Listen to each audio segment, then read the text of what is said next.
bushing. Yeah, that's. I will say I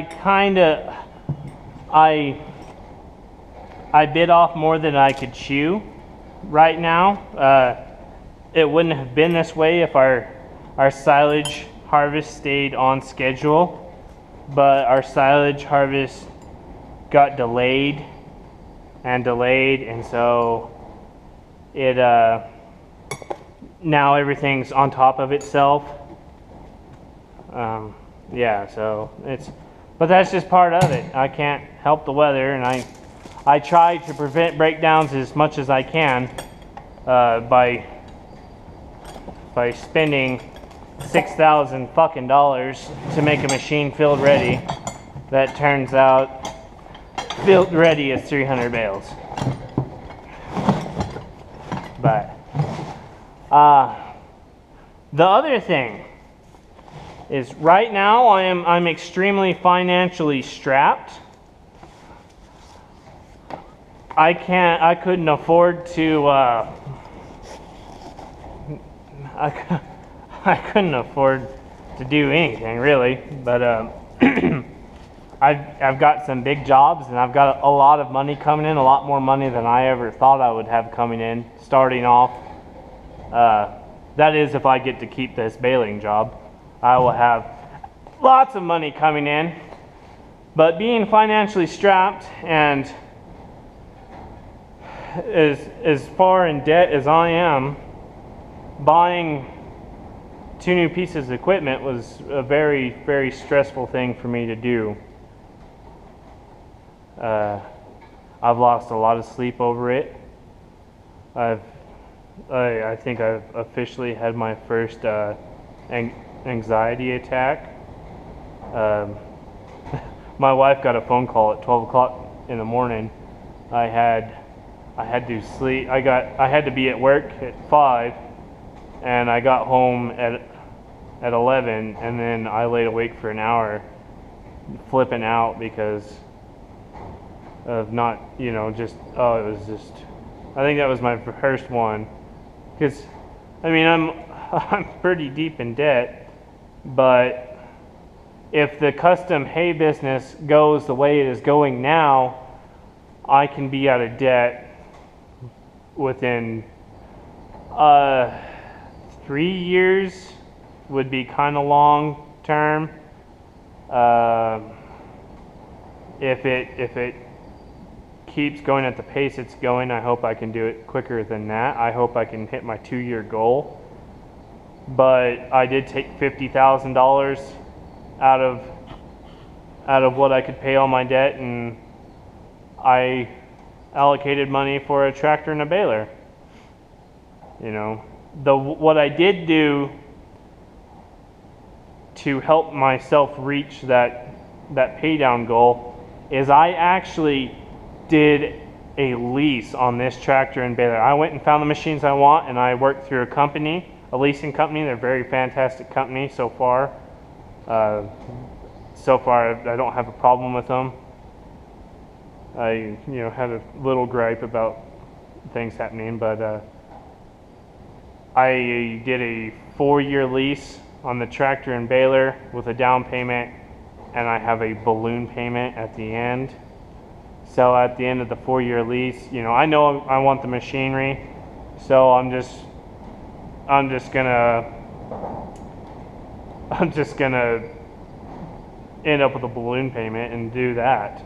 So it makes my payments a lot smaller than going out and buying equipment, but it puts it on a payment plan that I can make, and I can take the money that, the extra money it would have taken to purchase this and put it towards paying off other debt. And so it's my interest, I got to pay more interest because of it. And so I'm paying more money in the long term, but for my financial situation, I can put more money towards other debts that I have, and I think I'll come out ahead. But as with everything, it's scary buying you know, $50,000 for equipment. It's rough. It's definitely rough. Makes everything real stressful.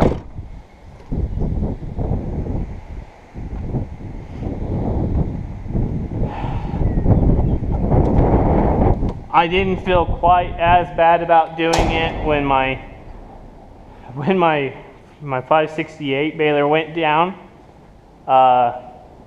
When it shelled out and I could call my dad and be like, hey, bring me that other baler, and then I still got 300 bales put up.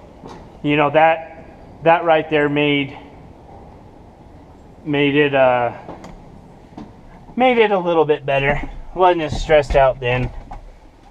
You know, that made it a little bit better that I was able to do that.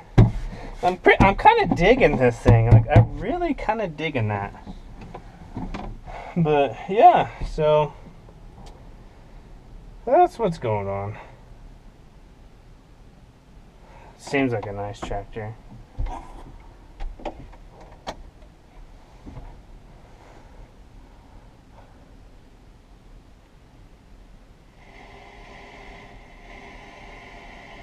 Huh. That's cool. I'm hoping my buddy will just quit his job and come to work for me, and this will be his tractor. I think he'd really enjoy it. I should probably turn it on and make sure the PTO fucking works. Let's do that.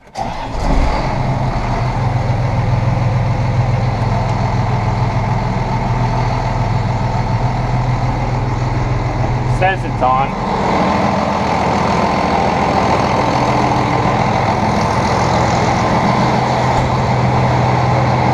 She's spinning.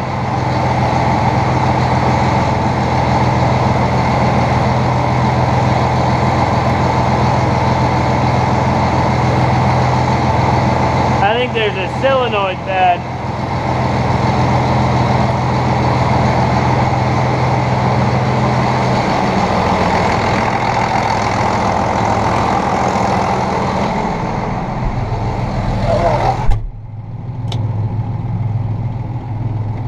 Anyways, probably enough about me.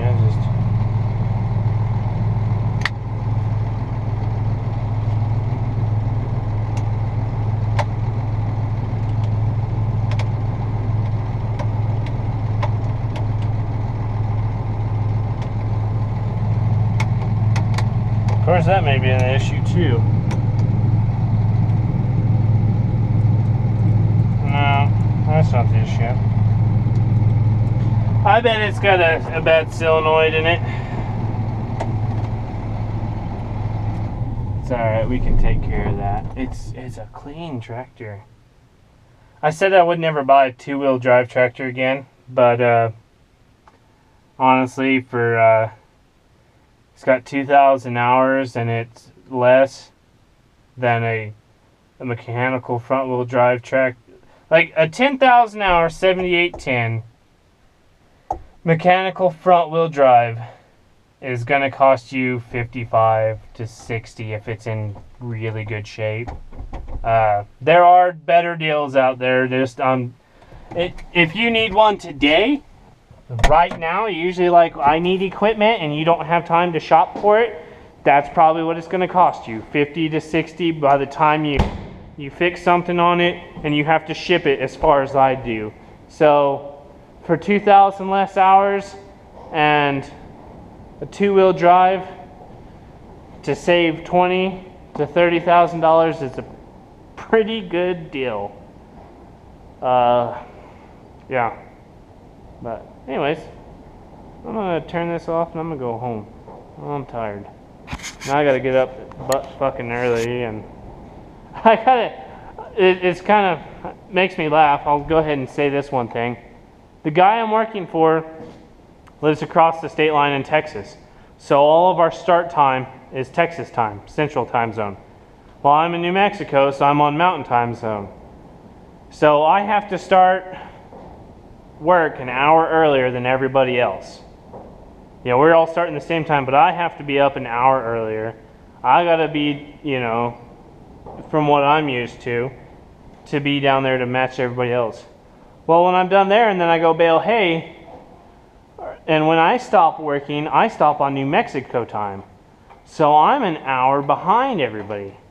So it throws at least 2 more hours in my day, that just because time change. And it just, boy, it gets tiring after a while. I know I'm tired, but yeah. So it's kind of, he told me we were going to start sometime. I'm like, Texas time? He's like, yeah. And I'm like, oh, why are you so mean to me? He thought it was kind of funny. Anyways, tell me what you think. Tell me what you think of the nice, pretty tractor. A broken mirror. Have to get that fixed, but yeah. Think I made a good decision or bad decision, or I'm just flat fucking crazy?